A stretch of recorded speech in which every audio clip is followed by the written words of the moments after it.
여러분은 나이가 들어도 몸 관리만 잘하면 건강한 노후를 맞이할 수 있다고 생각하시나요? 60대, 70대까지만 해도 그렇게 생각하고 자신의 몸을 돌보지 않았지만 80세가 되면 누구나 이렇게 된다고 합니다. 이제는 운동을 해도 소용없고 몸에 좋다는 약을 챙겨 먹어도 다 부질없다는 걸 깨닫게 됩니다. 60대, 늦어도 70대에라도 이것을 알았다면 다르게 살 수 있었을까요? 우리는 이른바 100세 시대에 살고 있습니다. 물론 100세 시대라고 해서 누구나 100세까지는 살지는 않습니다. 하지만 무병장수를 원하지 않는 사람은 아마 없을 것입니다. 여유로운 행복한 삶이 배제된 채 그저 오래 산다는 것은 연명 이외에 별다른 의미가 없다고 생각되는데요. 여러분은 다음 문항 중 몇 가지나 해당이 되시나요? 건강을 위해 몸에 좋다는 영양제는 한 움큼씩 챙겨 먹는다. 좋아하는 음식이지만 오래 살려는 마음에 먹고 싶은 걸 참는다. 건강을 위해서는 무리가 되더라도 매일 운동한다. 전부 맞는 이야기 아니야 라고 생각되시나요? 나이가 들수록 건강에 해로운 건 피하고 건강에 좋은 것은 꾸준히 실천하는 게 당연하다는 생각이 드는데요.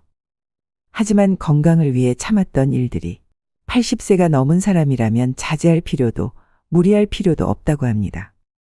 현재 우리나라의 노인 평균 수명은 80세 초반에서 중반을 웃돌고 있는데 문제는 80세가 넘어가면서부터 급격한 변화가 몰려온다는 것입니다.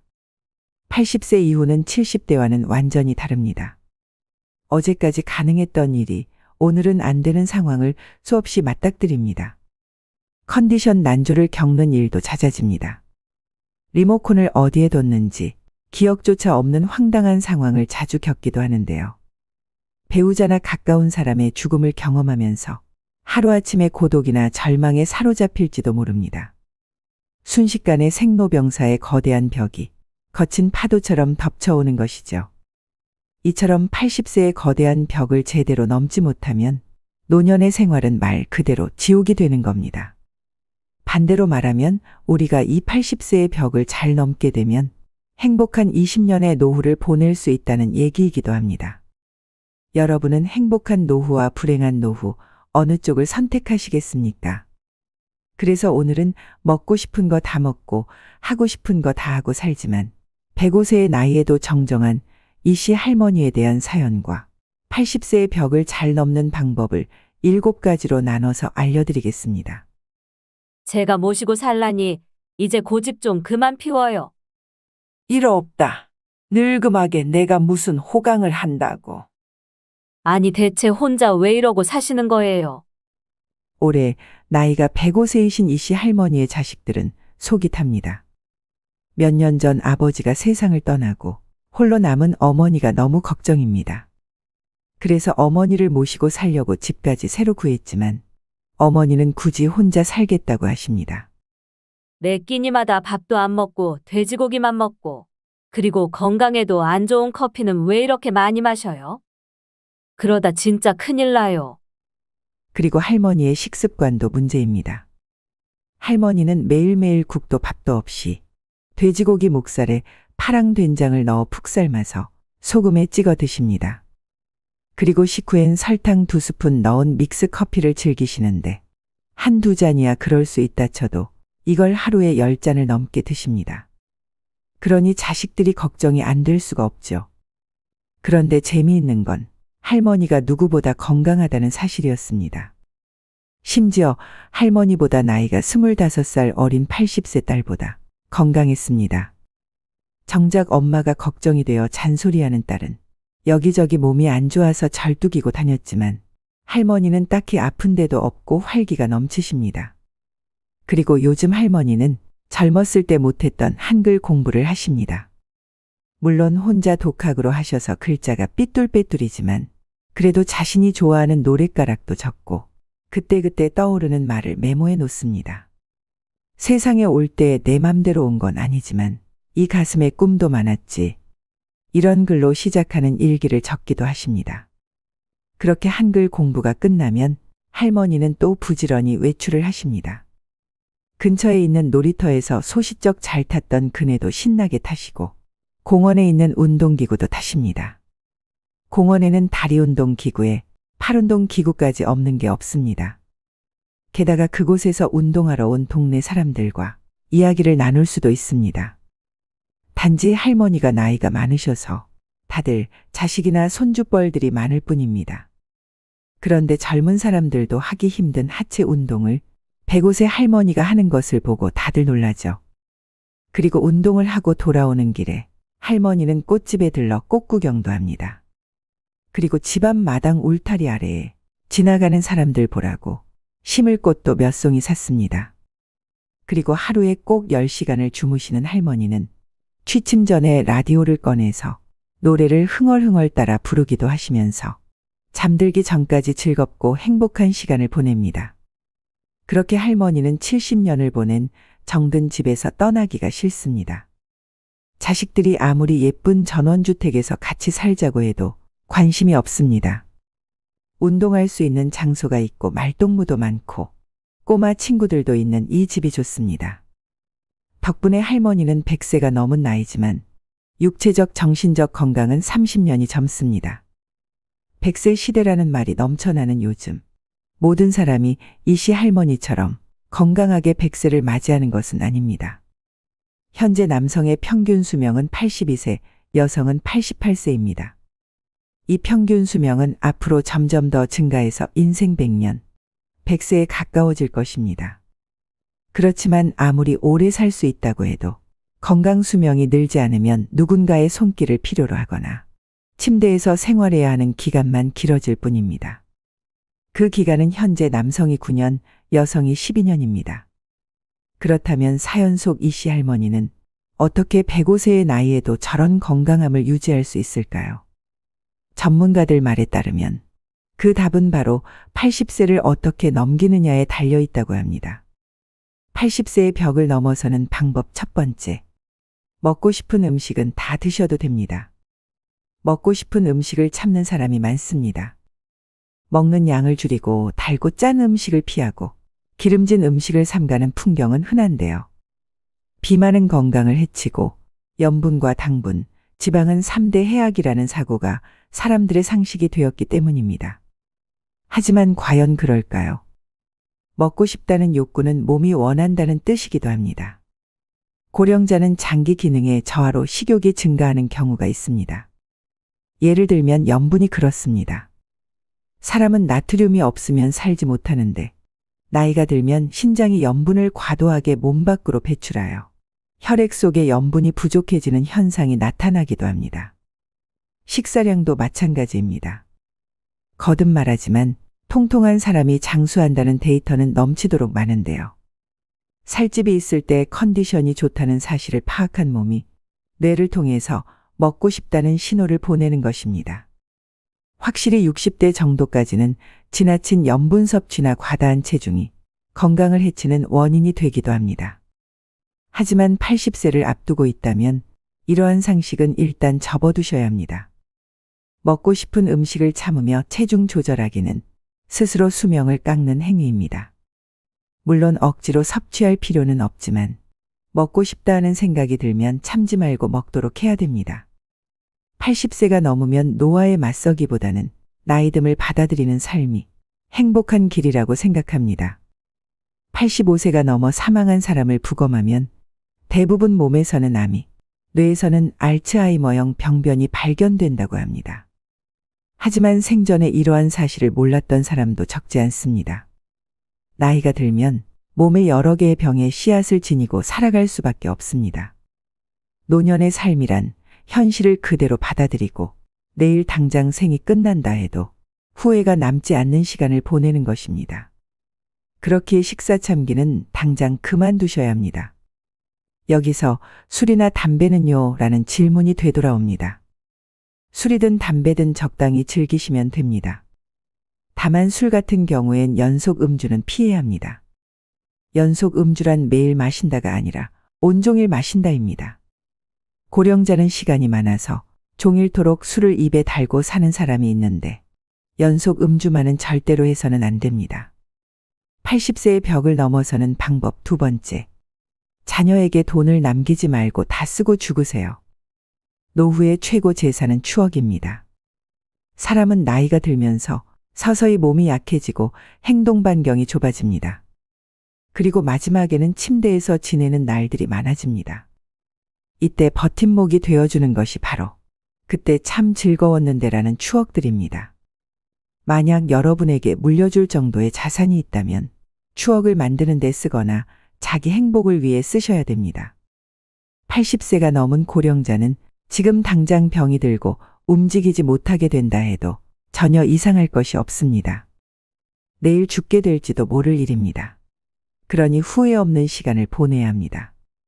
재산을 자녀에게 남기기 위해 자신이 하고 싶은 것을 참는다는 것은 본말이 전도된 상황입니다. 자기 자신은 물론 자녀도 불행해집니다. 80세의 벽을 넘어서는 방법 세 번째. 고독을 즐길 수 있어야 됩니다. 고령이 되면 배우자나 친구 등의 죽음에 직면하게 됩니다. 평소 사망한 사람에 대한 의존도가 높았을수록 상실감도 더 큽니다. 이럴 때는 어떻게 해야 할까요? 마음을 단단히 먹는 수밖에 없습니다. 냉정하게 들릴지 모르지만 죽은 사람은 살아 돌아오지 않습니다. 그렇다면 새로운 만남을 추구하거나 고독은 편한 것이라고 발상을 전환하여 새로운 즐거움을 찾는 수밖에 없습니다. 젊은 세대의 사람의 의외의 힌트가 있습니다. 요즘 젊은 사람 중에는 결혼이나 연애를 하기보다는 종일 게임을 하거나 스마트폰을 들여다보며 지내는 사람이 많은데요. 즉, 마음 편한 고독을 즐기는 것입니다. 외롭다라고 생각하면 마음이 괴롭지만 고독은 자유다라고 발상을 바꾸면 뜻밖의 즐거움을 발견할 수 있습니다. 제가 아는 고령의 지인은 아내가 사망한 후에 넷플릭스라는 온라인 동영상 서비스를 이용하기 시작했습니다. 그분은 다 보지 못할 정도로 영상이 많아서 시간이 순식간에 지나간다. 아내가 무엇을 보고 싶어 하는지 신경 쓰지 않아도 된다. 보고 싶을 때 보고 자고 싶을 때 자니 마음이 편해서 좋다라고 말합니다. 80세의 벽을 넘어서는 방법 네 번째. 궁합이 맞지 않는 의사는 피하고 나만의 명의를 찾아야 됩니다. 의사를 선택할 때는 환자와의 궁합도 중요합니다. 80세를 맞이하는 고령자에게 병원과 의사는 매우 가까운 존재인데요. 진료받을 때마다 불편함을 느끼게 하거나 심리적 피로감이 들게 하는 의사라면 궁합이 맞지 않다는 뜻입니다. 지인의 어머니는 85세 때 두 번째 암이 발견되었다고 합니다. 그러나 더 이상 수술은 하지 않는다라고 결심하고 있었기에 의사에게 솔직히 말했더니 생각지도 못한 대답이 돌아왔습니다. 그럼 원하는 대로 하세요. 수술이 필요 없다면 제가 해드릴 치료는 없습니다라는 답변이었습니다. 이런 말까지 듣고 그 병원에 다닐 수는 없었습니다. 의사의 불섭생이라는 말이 있습니다. 의사가 자기 건강이나 신체에는 무관심하다는 뜻입니다. 거짓말 같은 참말로 많은 의사들은 환자에게는 약이나 검진을 권하지만 정작 본인은 원하지 않습니다. 물론 의사는 환자의 인생이나 건강이 어떻게 되든 상관없다고는 생각하지 않습니다. 당면한 병의 치료를 최우선으로 생각할 따름입니다. 그러나 환자들은 의사의 말에 상처받거나 괴로워하죠. 병원과의 궁합은 문을 열고 들어가는 순간에 알 수 있는데요. 분위기가 밝다면 의사와 환자의 소통이 잘 이루어진다는 증거이고 반대로 어딘가 모르게 어둡다면 피해야 합니다. 인생 경험이 풍부한 여러분의 감각이 알려주는 것이니 그 직감을 믿으셔야 합니다. 병원은 몸이 아플 때 가는 곳인 만큼 대화를 나누면 기분이 나아지게 해주거나 환자의 이야기를 진지하게 듣고 치료해주는 의사가 당연히 좋습니다. 널리 알려진 명의보다 나만의 명의를 찾는 일이 중요합니다. 내 마지막을 지켜주었으면 하는 생각이 든다면 최고의 궁합일 것입니다. 80세의 벽을 넘어서는 방법 다섯 번째. 성욕은 자연스러운 것으로 부정하지 마세요. 유감스럽게도 나이가 들수록 성욕은 감소하는데요. 특히 남성의 경우에는 남성 호르몬이 줄어들기 때문에 눈에 띄게 떨어집니다. 여성의 경우에는 나이가 들수록 남성 호르몬이 증가해서 성욕이 다소 올라가는 사람도 있습니다. 성욕이 있다는 사실은 부끄러운 일이 아닙니다. 남성이든 여성이든 가능하다면 적극적으로 성생활을 하는 편이 좋습니다. 얼마 전 어느 신문 고민 상담란에 79세 남성의 사연이 올라왔습니다. 거의 날마다 자위하는 나는 비정상인가요? 라는 고민이었습니다. 정상입니다. 멋진 일이라고 생각합니다. 남성 호르몬이 충분히 분비되고 있다는 증거입니다.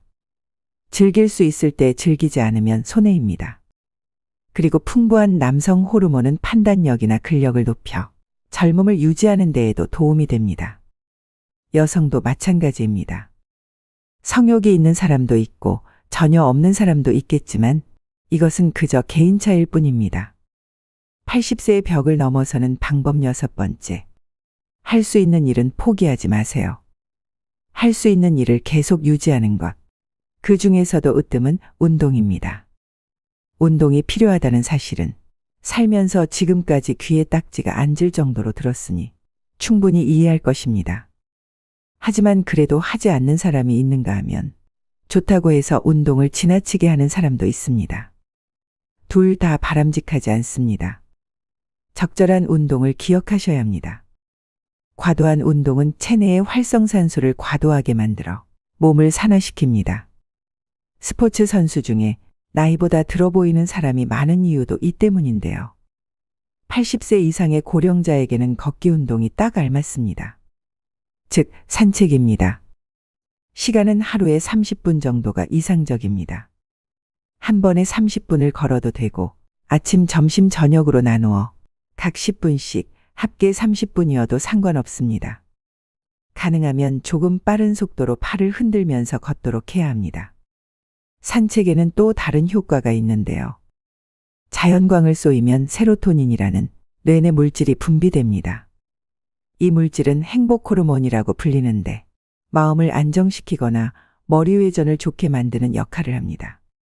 산책 이외에 청소나 세탁 같은 집안일도 훌륭한 운동이 됩니다. 이처럼 몸을 수시로 움직이는 일이 중요합니다. 아, 귀찮아라는 생각이 들더라도 오히려 반대로 몸을 움직여 봅시다. 80세의 벽을 넘어서는 방법 마지막 7번째. 약은 좋지 않을 때만 먹으세요.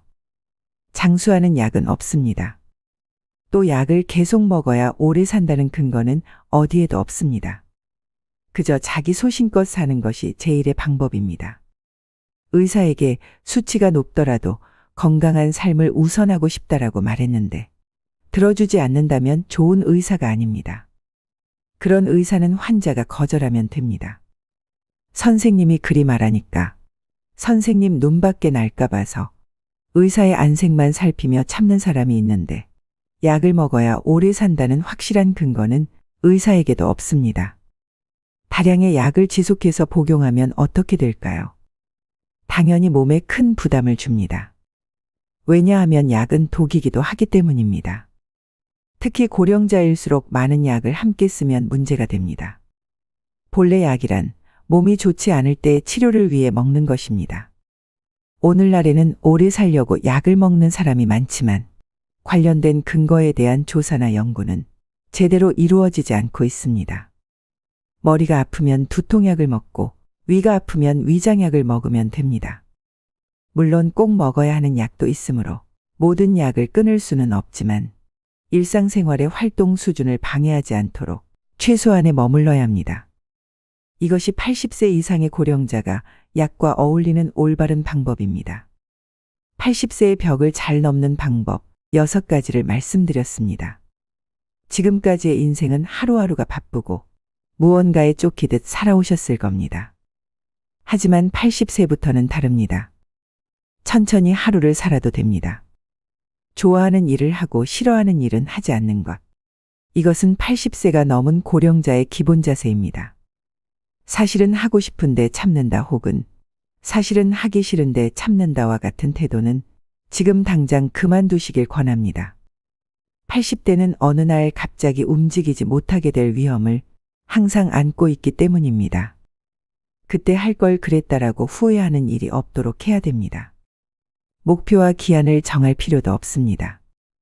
마음 흐르는 대로 그렇게 하루하루 알차게 평온한 나날을 보내며 나도 모르는 사이에 80세의 벽을 넘어서는 것이 이상적인 방법입니다.